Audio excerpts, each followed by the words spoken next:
अब हम चर्चा को आगे बढ़ाते हैं और आखिरी जो हमारा सवाल है सभी वक्ताओं से वो है how to proceed in spirituality. हमको स्पिरिचुअलिटी में, आध्यात्म में कैसे आगे बढ़ना चाहिए। जैसे कि कहा जाता है अगर हमको बॉम्बे जाना है तो अगर हमें सही ट्रेन लेंगे तो हम बॉम्बे पहुंचेंगे, अगर हमें गलत ट्रेन ली तो शायद हम पहुंच जाए।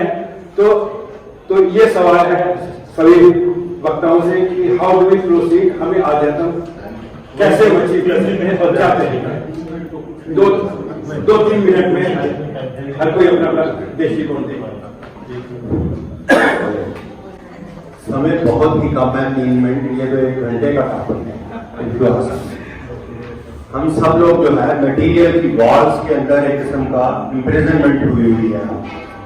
मटेरियलिस्टिक चीजों में पड़े हुए हैं, तो इससे बाहर निकलने के लिए हमें बहुत ज्यादा मोटिवेशन की जरूरत है स्पिरिचुअल साइड में जाने के लिए। आम आदमी इतना परेशान है अपनी चीजों में के अंदर, इसके अंदर घुमा हुआ है अपना इवन सच एक कॉम्पिटिटिव वर्ड है ये जो हमारी है, उसमें भी लोगों को टाइम नहीं मिलता इन चीजों के लिए। तो इसके लिए काफी मोटिवेशन की जरूरत है हमारे को स्पिरिचुअल साइड में जाने के लिए। तो मैं इसको ज्यादा ना, मैं आपको प्रैक्टिकल चीजें बताता हूँ कैसे करना चाहिए। एक तो आप जो है रात को सोते समय थोड़ा मनन कीजिए इस चीज के ऊपर, आपने दिन में क्या क्या किया है, क्या कौन सी चीजें गलत की हैं, कौन सी चीजें आपने ठीक की हैं। आगे आपको लगता है ऑडिट करो, audit, yes, self audit is the best thing. हमने किसी भी चीज पे करेक्शन लानी है, उसको सुधारना है, तो उसके लिए ऑडिट की जरूरत होती है।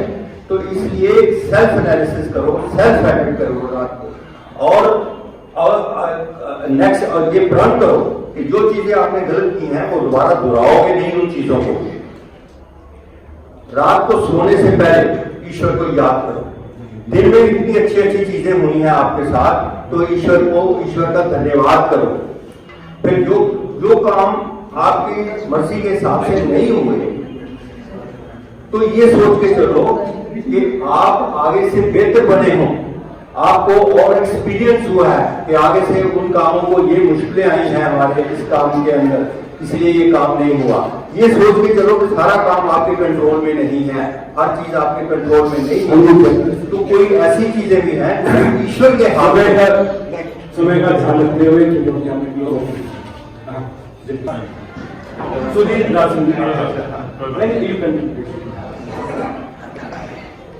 एक बूढ़ी औरत आई और वो कहने लगी हमें तो इतना पढ़ाता है, खुद से बोली है, तो बेटा हमें तो कुछ ऐसा बताते हैं कि जल्दी से काम हमारा हो जाए। तो यहाँ भी वही बात चल रही है, तो जल्दी से काम हो जाए हमारा 3 मिनट हमारे पास तो 2 मिनट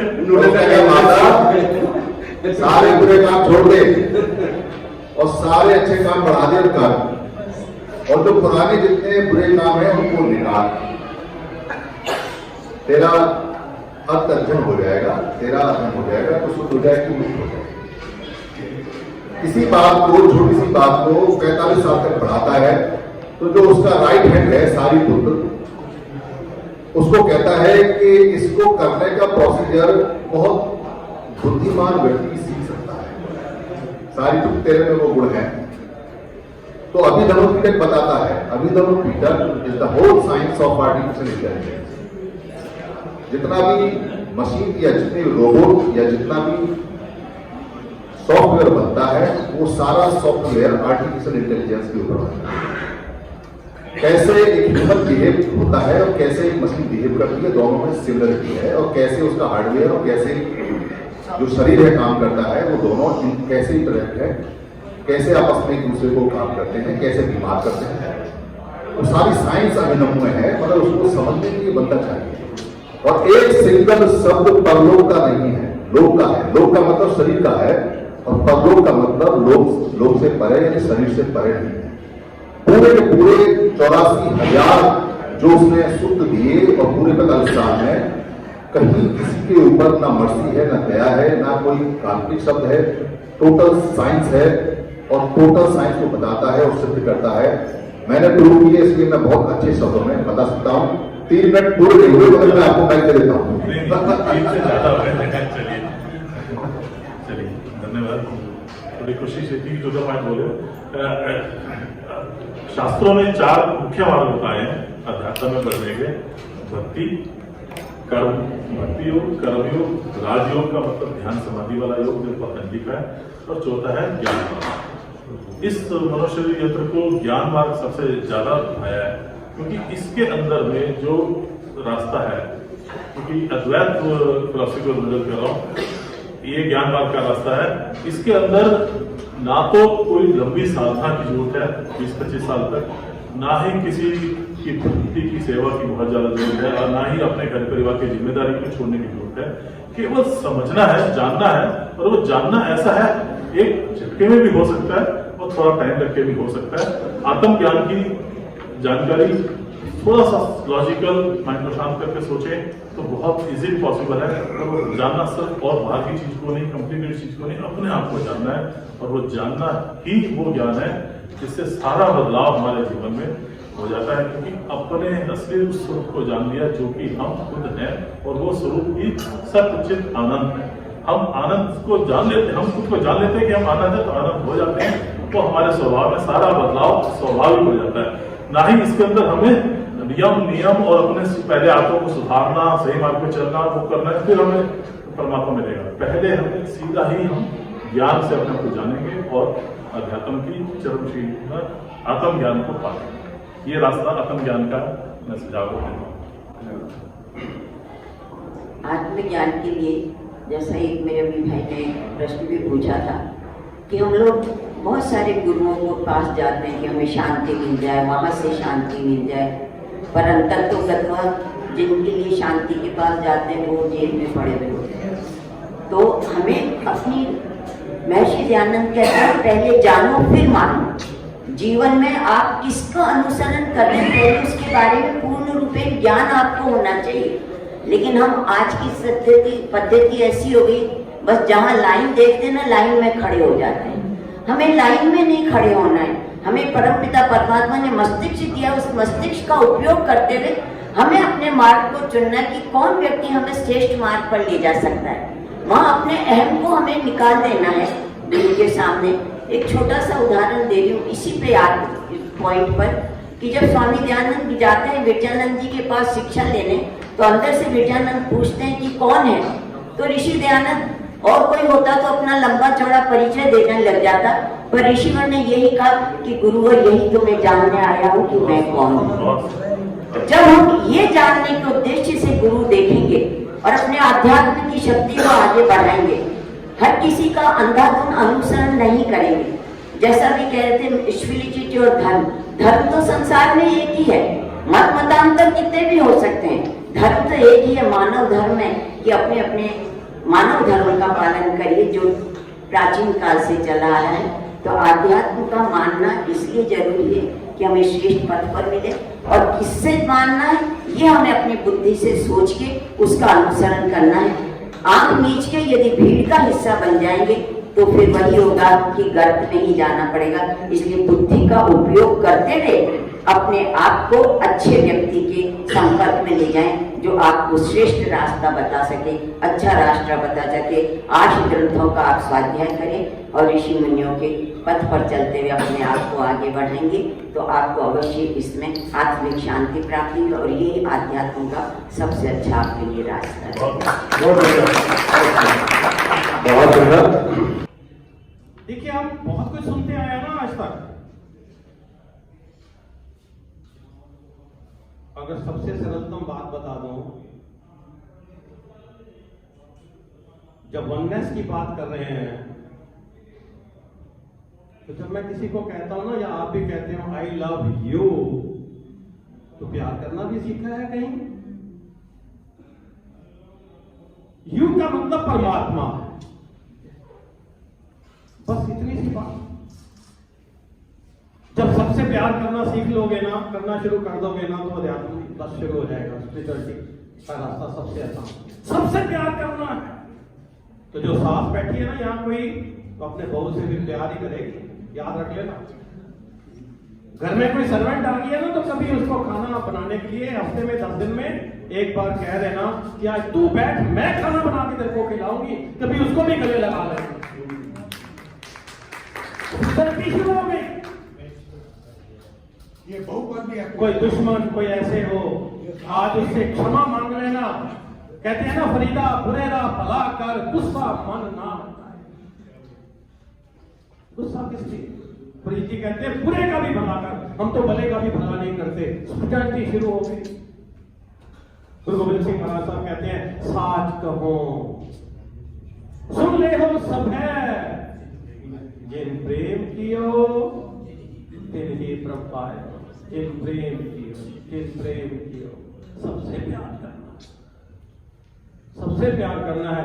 दो बातें तो इन्होंने बता दी, मैं समापन की तरफ बढ़ूं कि knowing self conceit and following the ways to eradicate it, खत्म कैसे हो ये मैं, इससे रास्ता स्पिरिचुअलिटी का शुरू होता है।